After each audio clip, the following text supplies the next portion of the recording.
আসসালামু আলাইকুম রহমতুল্লাহি ওয়া বারাকাতুহু। আমি মোহাম্মদ হাফিজুর রহমান, থানা ইউনিয়ন ডিলার দামকুড়া।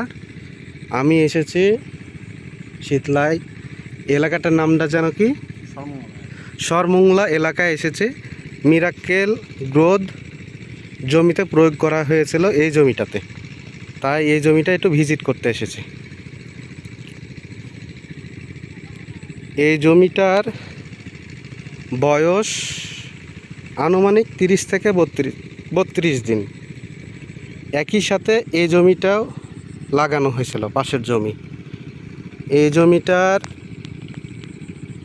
আপনারা লক্ষ্য করলে, ভালো করে খেয়াল করলে বুঝতে পারবেন, শিকড় গজাইছে মাটি থেকে 10 থেকে 12টা।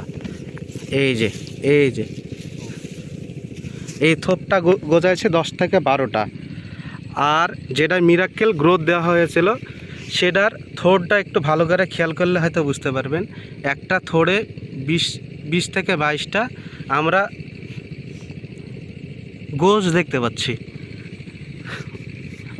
আশা করি যেই জমিতে মিরাক্কেল দেওয়া হয়েছে এই জমিটার অবস্থাটা একটু আপনারা ভালো করে লক্ষ্য করে দেখুন। আর এই জমিটার অবস্থা একটু দেখুন। এই জমিটা কিভাবে পাতলা, হালকা পাতলা, এখনও কোনো গোছের কোনো উন্নতি নাই। আর এটার কি অবস্থা একটু খেয়াল করলেই বুঝতে পারবেন আপনারা। এই ধানের কি অবস্থা আর এটার কি অবস্থা, এই দুটার কম্প্রোমাইজ করে দেখতে পারবেন যে এটাতে মিরাক্কেল গ্রোথ দেওয়া হয় নাই, তাই এটার অবস্থা একটু খারাপের পথে। ইনশাআল্লাহ যে ধানটা ভালো হয়ে আছে মিরাক্কেল গ্রোথ দিয়ে, এই ধানের আনুমানিক 20 থেকে 22 মণ হারে ধান আসবে। আর এই পাশের জমিটা যেটাতে মিরাক্কেল গ্রোথ দেওয়া হয় নাই, এই জমিটায় আনুমানিক 17 থেকে 18 মণ ধান আসার সম্ভাবনা রয়েছে। তো মিরাক্কেলের পার্থক্য বা মিরাক্কেলের ম্যাজিক এটাই।